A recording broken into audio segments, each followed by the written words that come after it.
Hey guys, আজ আমি explain করব মাই ডেমন কোরিয়ান ড্রামাটির 9 নম্বর পর্ব। এর প্রথম 8টি পর্ব যদি আপনারা এখনো না দেখে থাকেন তাহলে ডেসক্রিপশন বক্সে ভিডিওগুলোর লিংক দেওয়া আছে, সেখান থেকে অবশ্যই আগের ভিডিওগুলো এই ভিডিও দেখার আগে দেখে আসুন। তো চলুন আর বেশি কথা না বাড়িয়ে শুরু করা যাক আজকের এক্সপ্লেন ভিডিও। শুরু করার আগে আমি রিফাত আছি আপনাদের সাথে। স্বাগতম আমার চ্যানেলে বিএম দ্য এক্সপ্লেনার।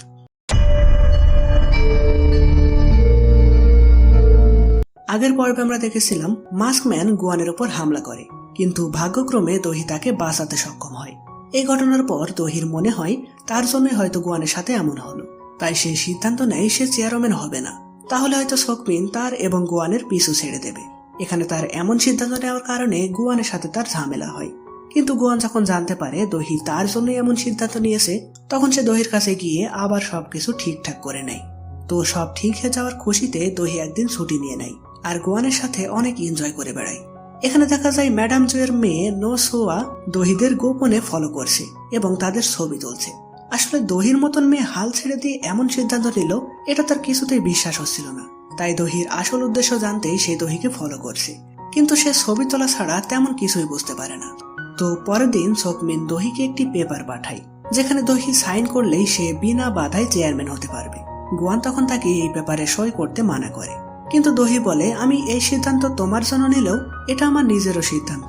আমি তোমার সাথে খুশি থাকতে চাই, আর সেটা সম্ভব আমি যদি সকমিনের সাথে আর কোনো ঝামেলায় না জড়াই। গুয়ান বলে, ঠিক আছে, তবে যে আমাদের এত ক্ষতি করলো সেই মাস্কম্যানের চেহারাটা অন্তত দেখো, তারপর তুমি যা সিদ্ধান্ত নেওয়ার নিও। দহি তার এ কথা মেনে নেয়। তবে গুয়ান যখন মাস্কম্যানের কাছে পৌঁছানোর জন্য দহির হাত ধরে, তখন আবারও তার পাওয়ার কাজ করে না।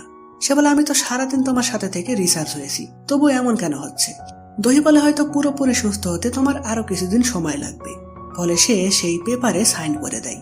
তো গুয়ানের পাওয়ার কাজ না করলেও সে কিন্তু বসে থাকে না, সে চলে যায় পুলিশ স্টেশনে। আর সে যে মাস্কম্যানের অর্ধেক চেহারা দেখেছে সেটার একটি স্কেচ বানায়।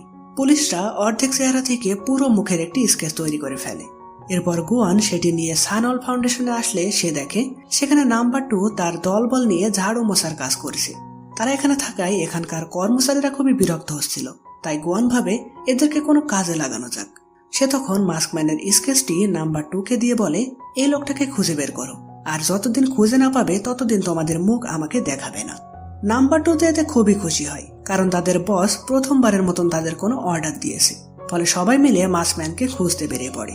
তো সেখানে তখন গুয়ানের কাছে গায়ং এসে খুবই খুশি মনে বলে, আপনি দহিকে ছেড়ে চলে এসেছেন তাই না? গুয়ান বলে যে আমি কখনোই ওকে ছাড়তে পারবো না। গায়ং তখন বলে, আপনাকে আমি মানা করেছিলাম ওর প্রতি এত দুর্বল না হতে। আপনি একজন ডেমন, তাই আপনি সবার থেকে পারফেক্ট, কিন্তু ও মানুষ, ও আপনাকে ঠিকই ধোকা দেবে। গুয়ান তখন তার কথাতে রেগে যায়। সে বলে, তোমাকে লাস্ট ওয়ার্নিং দিচ্ছি, দহিকে নিয়ে আর একটা কথাও বলবে না। এতে গায়ং অনেক কষ্ট পায়। সাথে সে গুয়ানের জীবন থেকে দহিকে আলাদা করার সিদ্ধান্ত নেয়। এদিকে দহি যেহেতু ওই পেপারে সাইন করে দিয়েছে, তাই তার আর কোনো ভয় নেই। এই খুশিতে সে মিস শিনকে নিয়ে ড্রিঙ্কস করতে চায়। তারা দুইজন এত ড্রিঙ্কস করে যে দুইজনই মাতলামো করতে থাকে। দহি তখন কোনো মতে গোয়ানকে ফোন করে পাগলামি করে। ফলে গোয়ান সেখানে গিয়ে তাদেরকে অমন অবস্থায় দেখে পার্কে ফোন করে মিস শিনকে বাড়ি পৌঁছে দিতে বলে, আর গোয়ান দহিকে পিঠে করে নিয়ে বাড়িতে ফিরে আসে। এদিকে আমরা একটি বিষয় দেখি, সেটা হলো মাস্কম্যান তার বসকে SMS করে যে আমার ফেসও দেখে ফেলেছে। এই SMS যখন করে তখন দো গিয়ং এবং তার বাবা একই গাড়িতে ছিল। সেখানে একই টাইমে আমরা দুইজনের ফোনে SMS আসতে দেখি, কিন্তু উল্লেখ করার একটি ব্যাপার হলো দো গিয়ং এর সেকেন্ড ফোনে SMS আসে, আর তার যে আরেকটি ফোন আছে এটা তার বাবা জানতো না। সে বলে যে মেয়েদের সাথে কথা বলার জন্যই সে নতুন একটি ফোন কিনেছে। তবে সকমিনের এই ব্যাপারটা সন্দেহ লাগে। অন্যদিকে পুলিশরা মাস্কম্যানের স্কেচ দিয়ে তাদের ক্রিমিনাল লিস্ট চেক করলে তার সম্পর্কে তারা জানতে পারে। তখন আমাদের মাস্কম্যানকে দেখানো হয় সে 2 ড্রাম পেট্রোল কিনে তার বাড়িতে আসে, কারণ তার বস বলেছিল এই পেট্রোল দিয়ে গোয়ানকে তারা পুড়িয়ে মারবে। কিন্তু তার কাছে তখন তার বস এসে তাকেই মারতে যায়। এই বস আর কেউ না, সে ছিল নো সকমিন। সে মাস্কম্যানের পুরো ঘরে সেই পেট্রোলের সাহায্যে আগুন লাগিয়ে দেয়, আর এতে মাস্কম্যান মারা যায়। মানে যেহেতু গোয়ান তার ফেস দেখে ফেলেছে, তাই সকমিন যেন ধরা না পড়ে সেজন্যই সে তাকে সরিয়ে দিল। তো পরের দিন পুলিশরা যে মাস্কম্যানের তথ্য পেয়েছে এটা তারা দহিকে ফোন করে জানায়। আর এদিকে নাম্বার 2 গোয়ানকে ফোন করে বলে তারা মাস্কম্যানের বাড়ি খুঁজে পেয়েছে। তখন সবাই মিলে যখন মাস্কম্যানের বাড়িতে পৌঁছে যায়, সেখানে তখন তারা তাকে মৃত অবস্থায় পায়। তবে তার বুকে তার একটি গাঁথা অবস্থায় দেখতে পায়। সবাই বুঝতে পারে মূল মাস্টার মাইন্ড অন্য কেউ, এ শুধু তার নির্দেশ পালন করত। কিন্তু গুয়ান এখানে দেখে কিছু একটা ভাবে। সে তখন দ্রুত তার অফিসে গিয়ে সেই গোপন মাইক্রোফোনটি খুঁজে পায় আর ভালোভাবে বুঝতে পারে গুয়ান তার ফেস দেখে ফেলার কারণেই তার বসটাকে ফেলেছে। এমনকি গুয়ানের ব্যাপারেও সে অনেক কিছু জেনে গেছে। সে তখন পার্ককে বলে এই মাইক্রোফোনের সাহায্যে আসল অপরাধীকে খোঁজার চেষ্টা করো। কিন্তু পার্ক বলে আর মাত্র একদিন পরেই পূর্ণিমা, আপনার আর কোনো ঝামেলা জড়ানো ঠিক হবে না। একদিন পরেই আপনার ট্যাটু ফিরে আসবে, তখন আপনি যা ইচ্ছা করতে পারেন।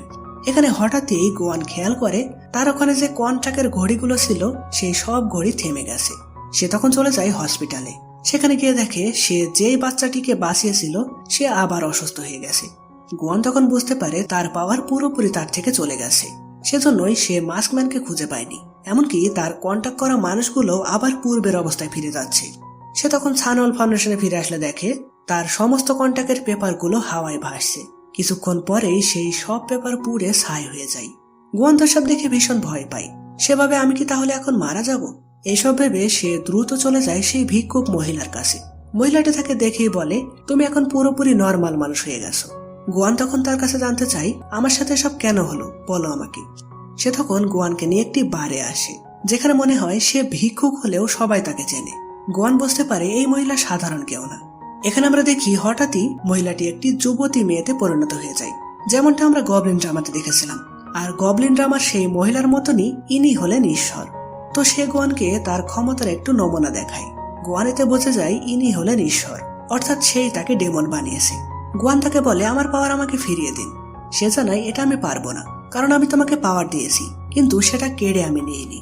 গুয়ান বলে, আমি নতুন কোনো কন্ট্যাক্ট করিনি, সেজন্যই কি আমার পাওয়ার চলে গেছে? যদি নতুন কন্ট্যাক্ট করি তাহলে কি সেটা ফিরে আসবে? ঈশ্বর বলে, এইসবে কোনো কাজ হবে না। তোমার পাওয়ার অনেকদিন ধরে অন্য শরীরে আছে, তাই সেটা নষ্ট হয়ে গেছে। এখন তুমি ধীরে ধীরে। গুয়ান বলে, পাওয়ার ফিরে পাওয়ার কোনো না কোনো রাস্তা তো আছে। ঈশ্বর তখন জানায়, তোমার পাওয়ার ফিরে পেতে গেলে দহিকে মরতে হবে। কিন্তু গুয়ান তো এটা কখনোই চায় না। আবার পাওয়ার ফিরে পেতে এটা ছাড়াও তার কোনো উপায়ও নেই। গুয়ান তাহলে এখন কি সিদ্ধান্ত নেবে? এইরকম প্রশ্ন রেখেই 9 নম্বর এপিসোডটি এখানেই শেষ হয়। তো গাইস, কেমন লাগলো আজকের এপিসোডটি কমেন্ট করে জানাবেন। আর পরবর্তী পর্বে গুয়ান কি সিদ্ধান্ত নেবে বলে আপনার মনে হয় সেটা কমেন্টে লিখতে পারেন। এছাড়াও পরের এপিসোড খুব দ্রুত পেতে আমাদের চ্যানেলটি এখনই সাবস্ক্রাইব করে রাখুন। তো দেখা হবে তাহলে পরের ভিডিওতে। ততদিন পর্যন্ত ভালো থাকবেন, সুস্থ থাকবেন। Bye bye.